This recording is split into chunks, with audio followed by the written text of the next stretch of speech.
बहुत लोग समर्थन कले कौन चाहिए दल न चलो मोकिमकर पैसा अच्छी से जड़े शिल्पपति एवं रियल इस्टेट बिजनेस करती भुवनेश्वर कटक रे तांकर विभिन्न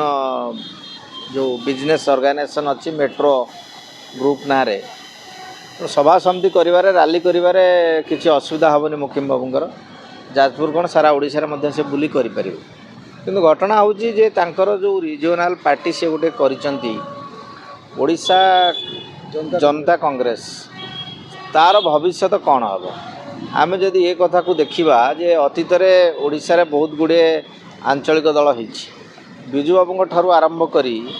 विजय महापात्र एवं सौम्यरंजन पट्टनायक एवं खारबेल स्वाई एमाने समस्ते राजनैतिक दल गठन करथिले किंतु कौनसी राजनैतिक दल गठन करी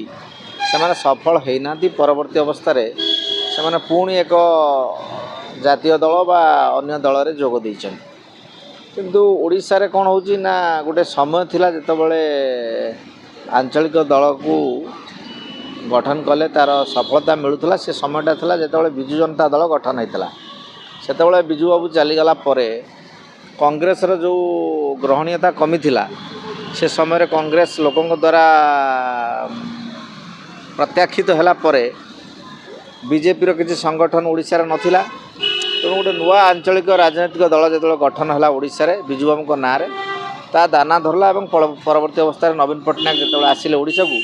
बिजू बाबू पुओ हिसाब से ओडिशार लोके ग्रहण कले एवं से ओडिशार तुंग नेता मैंने सांगे थे विजय महापात्र नलिन महांती रामकृष्ण पट्टनायक दिलीप राय श्रीकांत जेना एमती बहुत बड़ बड़ नेता थे से जहाँ भी हो नवीन पट्टनायक आसिले बिजू जनता दल गठन है और 24 वर्ष शासन कले से गोटे आंचलिक दल भाव में से सारा भारत वर्ष में गोटे सफलता पाइले किंतु मोहम्मद मुकिम जो दल गठन करिसेंती सी दलर भविष्य जे गोटे दल आगू को बढ़िबो एवं ओडिशा रे किछि परिवर्तन आनिबो बा तांकर किछि लेजिस्लेटर बा पार्लियामेंटेरियन गृह को जिबे ये कथा भाविबा बहुत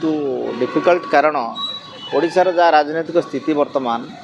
गोटे आंचलिक दलर आवश्यकता थिले मध्य मुकिम को नेतृत्व को सारा ओडिशा रे ये ग्रहणीयता हबो बोली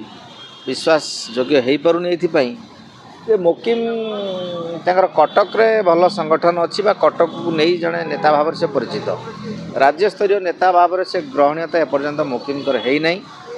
तेणु से संख्यालघु हिसाब से उपकूल ओडिशा रे संख्यालघु नेता मानकर ग्रहणीयता न थाए तेणु यही सब को विचार को नेले